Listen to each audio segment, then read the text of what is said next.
Guys, welcome back to the channel. So I've had a lot of people ask me how I plan on fueling for the Noosa Marathon and how I plan on carb loading leading into the race. So I thought I would make a video explaining exactly that. In today's video, I plan to break down my fueling strategy for the Noosa Marathon and run through all of the brands that I'm going to be using. Just a precursor, I am not an expert, so you should definitely go and do your own research when creating your own fueling strategy. This is just what I plan to do for my marathon. It's totally personal, and I think you should figure it out for yourself. Firstly, let me shout it out for the people in the back. Nothing new on race day. If you haven't practiced your fueling strategy in training, like on a long run, then you're pretty much leaving your performance up to fate. And if there's one thing that you can get out of watching this video, please let it be that. There is an endless amount of carb powders, electrolyte powders, and carb gels out there. And you know what? They all taste different and they all react in different ways with different people's guts. If there was a one-size-fits-all solution, then maybe you could get away with not trying them out before race day. But unfortunately, there isn't. The best thing you can do to set yourself up for success on race day is have a proper fueling and hydration plan in place. But Dave, I can't afford to be having gels all the time in training. They're really expensive. Well, maybe if you didn't buy that third pair of Alpha Fly 3s just to keep in a glass display case above the bed, then maybe you'd be able to afford gels. Look, I'm joking, but a lot of people will neglect these things just because they want to look fast and they forget that they still need to run fast. And this is one of the best ways to do it. So jump on AidStation's website and actually be prepared to run that PB. This video series is proudly sponsored by AidStation. They are supporting me with all of my fueling and hydration needs for the Noosa Marathon training block. I've been using AidStation to stock up on gels, electrolytes, and triple magnesium since the Melbourne Marathon build, and I haven't looked back since. They are offering my viewers 10% off with the code DAVES10, which you can find in the description of this video. Back to you, Dave. Firstly, can we just talk about how low this chair is right now? I feel like I'm a little kid that's finally been allowed to sit at the big boy table and eat with the adults. Let's talk about my race day fueling and hydration strategy. And we may as well start from the top, start from when I wake up, and then I'll just run through everything that I plan to put in my body pre-race and during race. So the race starts at 6:15, so I'm probably gonna get up at around 4 a.m. just because I like to have lots of time to fuel, hydrate, and then just be as relaxed as I can before the race. I don't like being in a rush. It just stresses me out, and I really just don't need that on race morning. So firstly, I'm gonna make myself 3 organic rice cakes with peanut butter and honey on them. Then I'm gonna make myself a Before You Speak coffee. So these come in little sachets. They're perfect for traveling when I don't have the coffee machine with me. You can get the unsweetened version of the OG. Yeah, these are unreal. You just mix it with cold water, blend it up with the milk frother, add some ice, and you're laughing. So I like to partner that one with an Element salt sachet.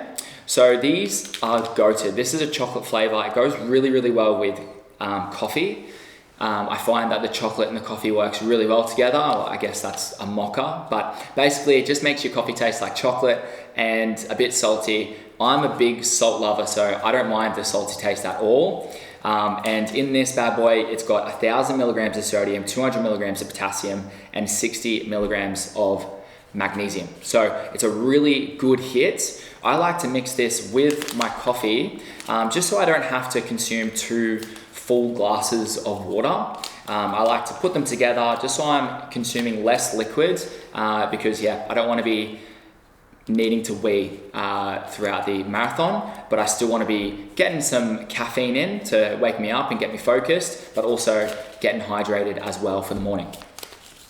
So basically, less liquid, more bang for your buck. Then I'm gonna also have, with my breakfast, I'm gonna have one of these 30-gram carb chews from Precision Fueling and Hydration. These are delicious. They don't really taste like anything. I find they sit really well in my stomach, and it's just a really good and easy way to get another 30 grams of carbs in that isn't gonna be a gel or liquid. So good to get something solid in as well with that one. On the way to the event, I'm gonna have a carb drink mixed up with some electrolytes in it as well. Here in my AidStation bottle. My go-to has been the Scratch Labs hydration. So this one has 500 milligrams of sodium and 20 grams of carbs per scoop. Probably gonna chuck 2 scoops in there and just sip on it on the way to the event. And while I'm there, I'm not gonna really worry about finishing this or getting it down. It's more just to wet my mouth and just like keep hydrated. But again, I'm not trying to get too much liquid in, not really fast. It's just good to have a bottle there ready for when I go. That's pretty much everything for my pre-race. Pretty stock standard, simple but efficient. And I found it has worked really, really well for me in previous marathons. So why change what's going good for you? So for the marathon, I'm taking all of this with me. Seems like a lot because it is, but that's just what it takes to run a marathon and be well fueled throughout. All right, and I don't know if you guys have heard about Pillar Performance, you probably have. Of course, I'm gonna be having this just before I go to bed the night before the marathon. I wouldn't have it any other way. This is one of my non-negotiables for my sleep routine. It's helped me with my recovery. It's obviously helped me with my sleep. I've had the best deep sleep of my life. I'll put my last night's sleep just up here. I think it was like an hour and 45 deep. It's almost unheard of. So if you don't know these guys, it's Pillar Performance. Check them out. If you're taking a magnesium supplement, ditch that and jump on this because it's like nothing I've ever experienced before. It's really, really good. So to put some context behind my fueling strategy, I feel like you guys should know a little bit about the course of the marathon I'm running. So the Noosa Marathon is 4 laps, 10-kilometer laps, which gives me plenty of opportunities to get fueling given to me from my support crew. And I plan to fully utilize that. Looking at the weather this Saturday, it now being Tuesday, it's looking like light showers and it's going to be quite cloudy. The minimum temperature for the morning is sitting at 17 degrees, which is more on the hot side, and I'm guessing it's going to be pretty humid with the cloud cover.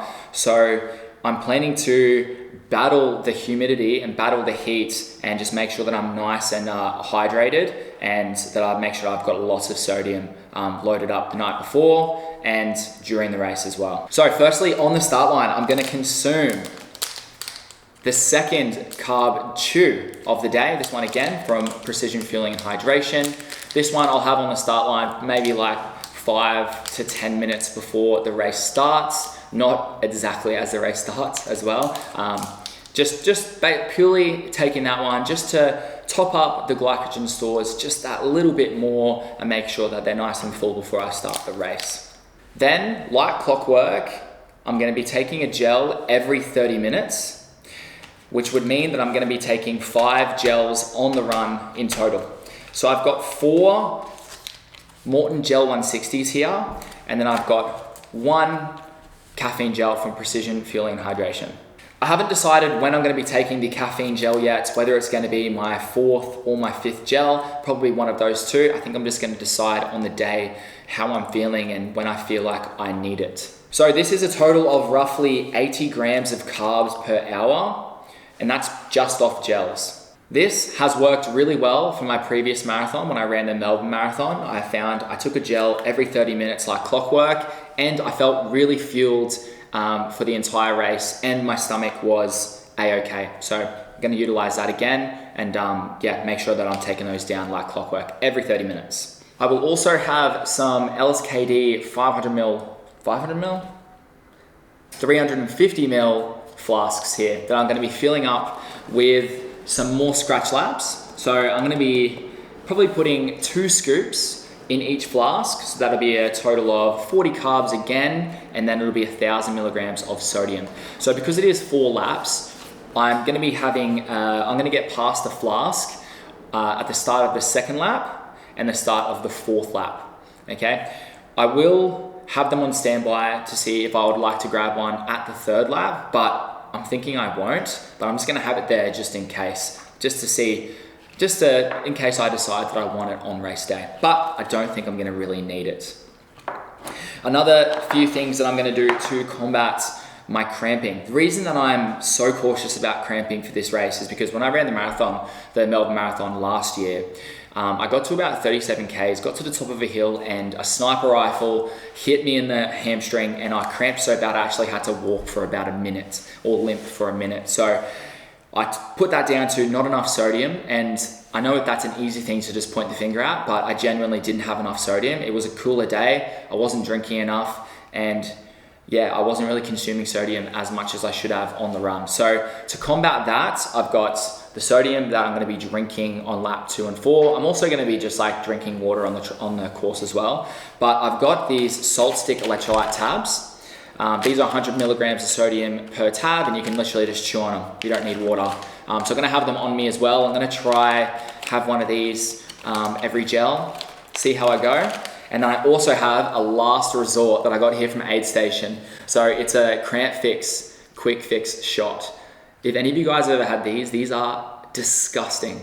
They taste like salt and vinegar times 1,000, and it's almost like lava going down your throat, but it's a big hit of sodium, and it's meant to relieve cramps once they come in. So if I feel it coming on, which I will know, I'm just gonna get this out. I'm just gonna shot it and I'm gonna take it. And hopefully this will get me through without getting shot by the sniper again. But that's the plan for the hydration anyway. I've learned that taking fueling in, even when you don't feel like you need it, in those first 30 Ks of a marathon, is literally the best thing that you can do to save yourself when shit gets real at the end.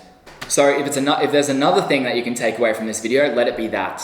If you feel well, you will run well. But that is a strategy that I've learned from experience in running a few marathons for myself, trial and error through training, and what I've done researching online. So again, I want to emphasize that you should not follow this exact plan. Do some research for yourself and find out what is going to work best for you. Okay. So what is carb loading? And look, I'm not an expert in this field in any way. I've learned everything that I know about carb loading from the YouTube channels of Nick Bear and Steven Scullion. But basically the reason that we carb load is to produce an increase in stored muscle glycogen so that we can avoid hitting that wall or bonking on efforts that are longer than 90 minutes. So I've never actually tracked my carbs when carb loading for any of my marathons or even my half marathons. So this time I plan on actually tracking how much carbs I'm going to be getting in the day before, just so that I know that I'm going to be hitting my targets. I found that in the past, doing a 2-day carb load has worked best for me.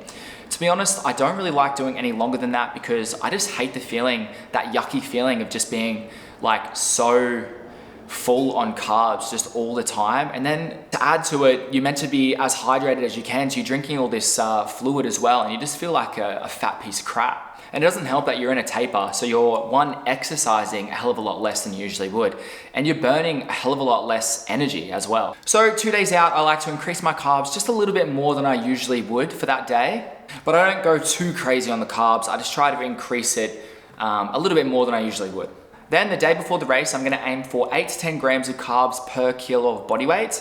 So I weigh around 72 kilos. So that would be around 576 grams to 720 grams of carbs. This is obviously a lot of carbs, so you do have to sort of plan out your day and like really think about how you're gonna space out those carbs and add them up, because you don't wanna get to the end of the day and then just be trying to make up all of these carbs. You go into bed full of carbs, you have a shit sleep, and you wake up and yeah, I don't need to explain the rest. So my best piece of advice would be just be prepared. Think about how much carbs you're gonna be eating. Think about how much carbs are in each thing. MyFitnessPal works really, really well. Put them into that and then just, yeah, break it down. You know, if you're gonna be awake from 6 a.m. to 6 p.m., or if you're gonna be eating between 6 a.m. and 6 p.m., then you can break it down per hour if you like, or break it down per 3 hours and just make sure that you're hitting your carb goals. You also need to remember that while you're carb loading, per carb that your body turns into glycogen, it's gonna be storing water with it. So your body weight will increase, you may feel a little bit bloated, but don't stress, it's only water weight. I also like to eat pretty clean, so I don't eat white bread, oats, pastries, rolls, and all that sort of stuff. So I'll be getting all of my carbs from rice, potato, and pasta.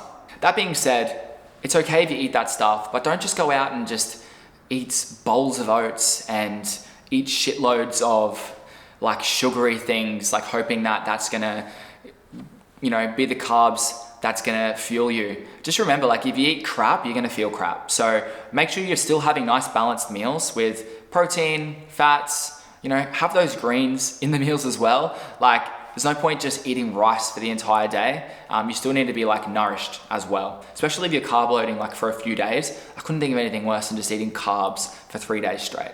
Also, because you are going to be eating more carbs and storing more water as a result of that, you're probably going to be a little bit more dehydrated. So you want to be also salt loading, and you also want to be making sure that you're nice and hydrated leading into the race. So that should start at least 4 days before the race starts. When I say stay hydrated, obviously, yeah, be drinking your water, but just have that drink of electrolytes. Make sure you're having that every single day. You're not going to be exercising and sweating as much as you usually would. So you could probably get away with just having a little bit more than you usually would on a regular day. But yeah, just remember that because you are storing water, you're probably going to be a little bit more dehydrated. So you just got to account for that as well. But that's pretty much it, guys. Nothing left to do now but stick to the plan and run like hell. It's now 4 days out from the Noosa Marathon, and I'm going to be making a hell of a lot of content surrounding the entire weekend, and I can't wait. Shout out to Aid Station for supplying all of this really great fueling. Couldn't have done this prep without you guys. Make sure you check them out on their website or jump on their Instagram, give them a follow. Thank you so much for watching, guys. Make sure you like this video and subscribe to the channel so you don't miss any of my future content. Again, thanks for watching, guys, and I'll see you in the next one. Peace.